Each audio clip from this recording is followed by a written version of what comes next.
मित्रांनो, नवीन ब्लॉगमध्ये तुमचं स्वागत आहे। आणि हा ब्लॉग कशासाठी ते तुम्हाला माहितीच आहे।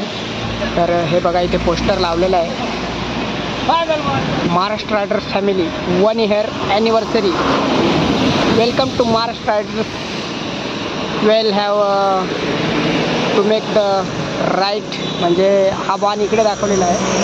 तर मित्रांनो, आपल्या महाराष्ट्र रायडर्स फॅमिलीला 1 वर्ष कंप्लीट झालेलं आहे। त्यानिमित्ताने ॲनिव्हर्सरीचा कार्यक्रम ठेवलेला आहे। तर त्याच्यासाठी आता आम्ही, म्हणजे मी आलेलो आहे इथे चंडीतला, कारण जो ॲनिव्हर्सरीचा जो काही कार्यक्रम आहे तो इथे भुवी फार्म हाऊसला आहे।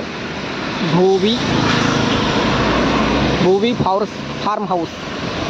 तर आता मी इथे पोहोचलेलो आहे आणि फार्म हाऊस जो आहे तो इकडे आहे आणि मी इथे डेस्टिनेशनवरती पोहोचलेलो आहे। मी हा ब्लॉग डायरेक्ट इथे येऊन सुरू का केला, तर मला लवकर पोहोचायचं होतं म्हणून मी हा ब्लॉग इथे येऊन सुरू केला।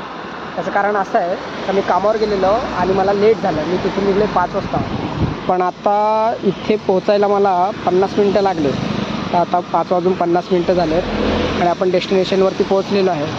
तर आता इथून जाऊया आपण आणि डायरेक्ट आपण फार्म हाऊसवरती भेटूया। मग तिथे जी काय हालचाल आहे ती बघू, ती तुम्हाला दाखवतो। तर चला, निघतो इथून।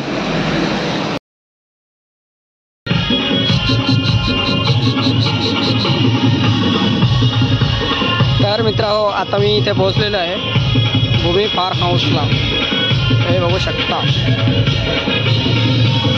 भाई, राडा चालू झालेला आहे आता, अजून काही तयारी नाही पण राडा चालू झालेला आहे।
स्वागत करत आहे सगळे महाराष्ट्र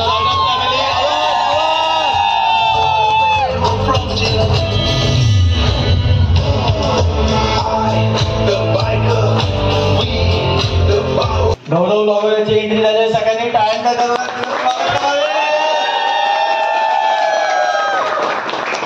कसा झाला प्रवास?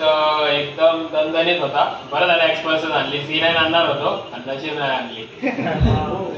त्याचं काम झालं असतं आज तिथं. बाय द वे काय बोलते पब्लिक?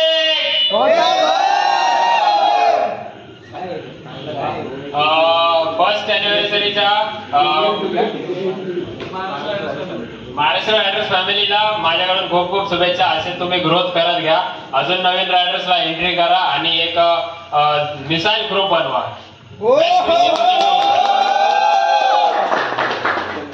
मिसाईल ग्रुप तर बनेलच. जिथं भगवान तिकडे सगळे महाराष्ट्र रायडर्स फॅमिलीच आहेत.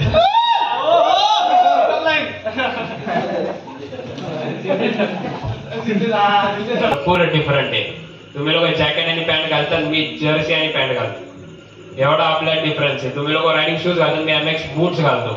मग कुठला आपल्याला बाईक चूज करायची, आपण कुठल्या रायडिंग कॅटेगरीला बिलॉंग करतो, आपण पुढे जाऊन काय करणार आहे ते बघा. आता एखादी गाडी घेतली, हातीचे गेअर घेतले आणि करायचं आपल्याला भलतंय, त्याला काहीच अर्थ नाही. पहिले बघा आपलं काय, आपलं फ्युचर आहे काय आहे काय नाही. रायडिंग डायरेक्ट कोणी नाही चालू करू शकत. रायडिंगला बजेट भरपूर जातो. तुम्ही जेवढा इन्व्हेस्ट करणार तेवढा तर खाली होत जाणार. ओके, तो ride safe, ride hard and ride always. Off-roading कधीपासून करतो? ऑफरोडिंग मी बाईक घेतल्यापासून ऑफरोडिंग स्टार्ट केली. मी बाईक ती ऑफरोडिंग साठी घेतलीच नाही. मी तिला घेतली stunt riding purpose. Because normal तुम्ही बाईक घेणार तर तिला भरपूर खर्च करायला लागतो. एक NS R15 बेस्ट मशीन आहेत स्टंट रायडिंगसाठी, पण त्यांचे जे मॉड आहेत ते भरपूर नेक्स्ट लेवल आहेत आणि त्यांचा बजेट जास्ती जातो. त्यासाठी मी एक ऑफ रोडिंग बाईक घेतली जिला काय फरक नाही पडत. तुम्ही किती दिवस स्टंट्स करा, किती तिला उडवा आपटा, तिला काहीच फरक नाही पडत. बट आता राईड आम्ही करतो बरोबर. ह्यांना आम्ही कसं गाईड करू की एक ऑफ रोड आलाय इन केस कोणतीही गाडी असू दे, तर ब्रेकिंग पहिला कोणती, पुढची कसं कोणत्या ह्याच्यावर कंट्रोल करायचं. तर तुला कसं म्हणजे जर माहिती असेल तर सांग. फर्स्ट थिंग येते आताच्या बाईकला तर ABS आहे, बट पहिल्या बाईकचा ABS नव्हता. तर जे नॉर्मल ब्रेक्स आहे, पावसात तुम्ही जर का ब्रेक अर्जंट केला तर गाडी 100% डेफिनेटली ती स्किड करणार. सेकंड थिंग येते इंजिन ब्रेकिंग. इंजिन ब्रेकिंग भरपूर जण